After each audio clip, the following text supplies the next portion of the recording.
नमस्कार, आप मुझे देख रहे हैं एमएनएस न्यूज लाइव पर। खबरों की शुरुआत करें इससे पहले एक नजर आज की हेडलाइंस पर।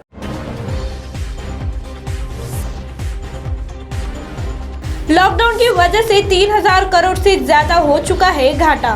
विवाद में मां बेटे पर जानलेवा हमला। कोरोना को लेकर केंद्र की चेतावनी। आइए अब खबरें देखते हैं विस्तार से। लॉकडाउन की वजह से 3000 करोड़ से ज्यादा हो चुका है घाटा। लॉकडाउन लागू होने की आशंका के बीच कारोबारियों ने राज्य सरकार से मांग की है कि व्यापार में हुए घाटे को देखते हुए लॉकडाउन की बजाय कोई दूसरे विकल्प का विचार करे। लॉकडाउन की वजह से अकेले नागपुर को कारोबारियों का 3000 करोड़ का घाटा हुआ है। पिछले दिनों मनपा ने 15 दिन का लॉकडाउन लागू किया था। इस दौरान भी 150 करोड़ का घाटा हुआ है। यदि अभी फिर लॉकडाउन लागू होता है तो व्यापार व कारोबारियों दोनों का भारी नुकसान होगा। दोबारा लॉकडाउन लागू होने की आशंका के बीच कई व्यापारियों संगठनों ने मनपा आयुक्त व जिलाधिकारी से मुलाकात कर व्यापारिक प्रतिष्ठान बंद नहीं रखने की मांग भी की है। साथ ही इस आशय का ज्ञापन भी सौंपा है। व्यापारियों का कहना है कि ये कोविड प्रोटोकॉल का कड़ाई से पालन कर रहे हैं। तो वही दूसरी ओर विवाद में मां बेटे पर जानलेवा हमला।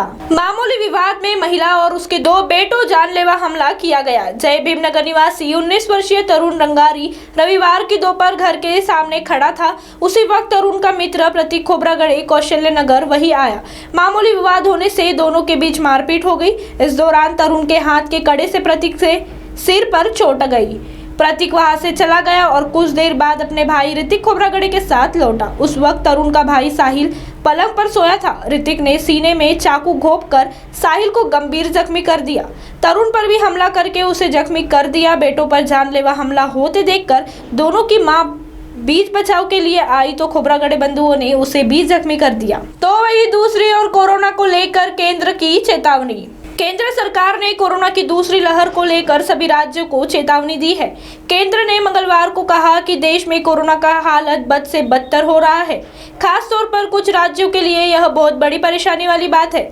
सरकार ने कहा कि पूरा देश जोखिम में है, ऐसे में किसी को भी लापरवाही नहीं बरतनी चाहिए। नीति आयोग के सदस्य वीके पॉल ने कहा कि हम काफी गंभीर और खतरनाक हालत से गुजर रहे हैं, खासकर कुछ जिलों में, लेकिन पूरा देश जोखिम में है।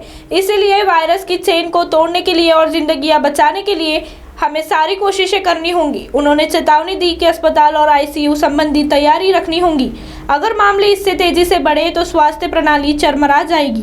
अब आप हमारे चैनल को वेब पर भी देख सकते हैं। प्ले स्टोर में जाकर एमएनएस हिंदी लिखिए और ऐप डाउनलोड कीजिए। साथ ही साथ आप हमारे फेसबुक पेज को भी लाइक कर सकते हैं और उन पर भी खबरें देख सकते हैं।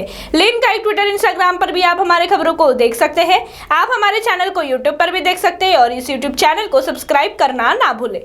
फिलहाल वक्त हो चला है एक ब्रेक का। ब्रेक से लौटने के बाद देश और दुनिया की तमाम खबरें देखने के लिए जुड़े रहिए हमारे साथ एमएनएस न्यूज लाइव पर। नमस्कार।